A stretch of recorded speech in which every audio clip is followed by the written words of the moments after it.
जो अगर ऑलरेडी आप क्वेश्चन कर चुके हैं तो एक बार इसका आंसर आप देख लो। It will be 60 megawatt, option B. Question में हमें न्यूक्लियर रिएक्टर की पावर निकालनी है, power output. Question too much calculative है, बट इसे हम आसान बना लेंगे। इंस्ट्रक्शन बस आपको फॉलो करना होगा। यहाँ पर आप जानते हैं कि कोई भी रिएक्टर हो उसमें फ्यूल हम इन कराते हैं। यहाँ पे 2 kg फ्यूल इन कराया है, तो ज़रूरी नहीं कि पूरा फ्यूल एनर्जी में कन्वर्ट होने में यूज़ हो जाए। तो इस 2 kg फ्यूल का कितना पार्ट एनर्जी को कन्वर्ट करने में यूज़ होगा, ये निकालना हमारा मेजर कंसर्न होना चाहिए। तो इसके लिए हम रिएक्टर के अंदर जो रिएक्शन होती है उसकी बात करते हैं। रिएक्शन में क्वेश्चन में कहा भी गया है कि 92 यूरेनियम 235 है, और ये आपका किसी प्रोडक्ट वगैरह में कन्वर्ट हुआ होगा। हमें डीपर में जाने की ज़रूरत नहीं है। एनर्जी जनरेट हुई है। कितनी एनर्जी जनरेट हुई है? 200 MeV। अब आप ये बताओ, यहाँ ये 200 MeV एनर्जी जो जनरेट हुई है क्यों हुई है? ये इसलिए हुई है कि रिएक्शन में मास बैलेंस नहीं रहा है। जैसे अगर हम रिएक्टेंट साइड की बात करें तो टोटल मास 235 ये लिया जाएगा, और प्रोडक्ट साइड पे आप अगर मास, जैसे किसी को पता हो कि प्रोडक्ट क्या होते हैं, आप निकालो तो वो समथिंग लेस देन 235 आएगा। तो इस मास में जो ये कमी हुई है वही कमी एनर्जी की शक्ल में आ जा रही है। तो यहाँ पर हम यही सेम जो डिफेक्ट है निकालेंगे, बट फ्रैक्शन में निकालेंगे। Let me explain. पहले आप ये बताओ, 200 MeV एनर्जी जो अगर प्रोड्यूस हुई है किसी रिएक्शन में, तो कितना मास डिफेक्ट हुआ होगा ड्यू टू दैट हुई है? ये हुआ होगा 0.2। ये कैसे पता चला? दरअसल आपको पता होगा 931 MeV एनर्जी होती है because of defect in mass of how much? 1। मतलब लगभग में 1000 मान लें। तो अगर 1000 MeV एनर्जी प्रोड्यूस होती कहीं पे, तो कहते हम कि 1 म्यू के बराबर का मास डिफेक्ट हुआ है। बट इधर इस अमाउंट का 15, तो इसका मतलब 0.2 म्यू के बराबर का मास का डिफेक्ट हुआ है, तो ये 200 MeV के बराबर की एनर्जी प्रोड्यूस हुई है। इसका मतलब ये है कि आप इधर जो एक एटम या एक न्यूक्लियाई लिए थे, मतलब 230 AMU मास लिए थे, प्रोडक्ट में जो अगर आप निकालोगे तो मास मिलेगा 235 में से 0.2 घट जाएगा 234.8। ये आप एक्सपेक्ट कर सकते हो। तो यहाँ पर प्रोडक्ट में जो ये मास कम हो गया है ना, प्रोडक्ट में ये जो मास इसकी तुलना में कम हो गया है, कितना? 0.2, वही एनर्जी प्रोड्यूस कराया है। हम यहाँ पर इस कहानी को फ्रैक्शन में करेंगे। उसका एडवांटेज अभी आप थोड़ी देर में देख पाएंगे। फ्रैक्शन में मतलब मास डिफेक्ट निकालेंगे, लेकिन हम यहाँ पर डेल्टा M नहीं निकालेंगे, डेल्टा M/m निकालेंगे। तो ये आपका आएगा 0.2 डिवाइड बाई 235। ये आएगा लगभग में 8.5 इंटू 10⁻⁻⁴। इसका कोई यूनिट नहीं होगा, लेकिन इसका सिग्निफिकेंस है और वो बहुत अच्छा है। उससे सारा सवाल इजी हो जाएगा। मतलब इसका ये है कि आउट ऑफ 1 यूनिट इतना अमाउंट एनर्जी में कन्वर्ट होगा।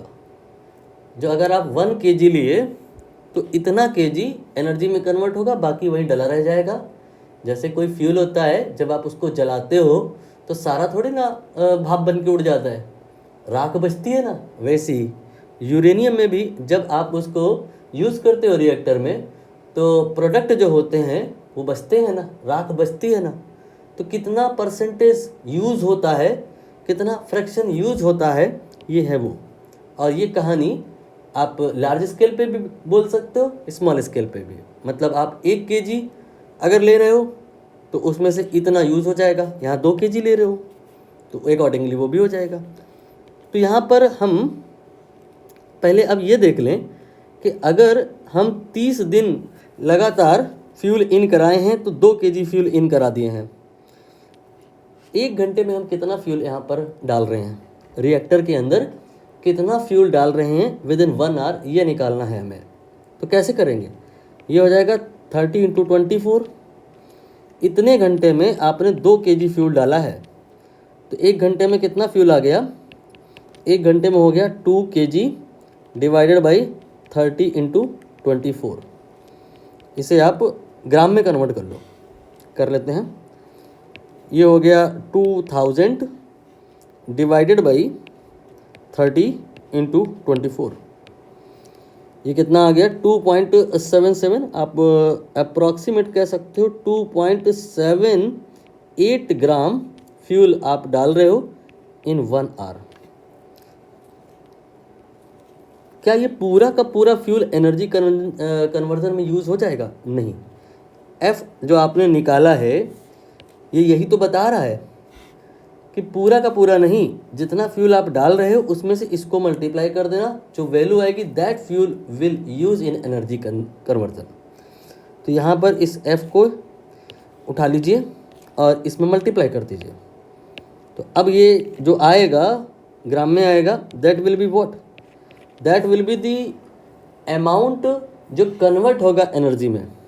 कितना आएगा देख लीजिए, 2.78 मल्टीप्लाइड बाई 8.5, ये आपका हो गया लगभग 24 कह लेते हैं, 24 × 10⁻⁻⁴। इतने ग्राम फ्यूल यहाँ पर यूज़ हुआ है विद इन 1 आवर। अब एक यहाँ पर डायरेक्ट याद रखने वाली बात है, क्या कि 1 ग्राम फ्यूल अगर आपने यूज़ किया या एनर्जी कन्वर्जन में इस्तेमाल हुआ, 1 ग्राम जो अगर फ्यूल या मास एनर्जी में कन्वर्ट हुआ तो वो आपका इक्वल हो जाएगा 25 GWH, गीगावाट। 1 ग्राम फ्यूल हो सकता है समटाइम 1 घंटे में प्रयोग में ना आए। 1 घंटे में यहाँ पे जो फ्यूल यूज़ हुआ है वो 1 ग्राम नहीं हुआ है।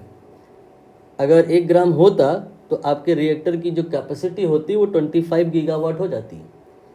तो यहाँ कितना हुआ है, जितना हुआ है उससे आप मल्टीप्लाई कर दीजिए। तो 25 × 24 × 10⁻⁻⁴, this is the power output of your nuclear reactor. अगर आपको गीगावाट में नहीं चाहिए, मेगावाट में चाहिए, तो क्या करेंगे हम यहाँ पर 10⁻³ से मल्टीप्लाई कर देंगे। 25 × 2.4 हो जाएगा ये कितना आएगा 25 × 2.4, ये आपका अबाउट 60 आ जाएगा। That will be the final answer. Final answer इसका बी ऑप्शन हो जाएगा।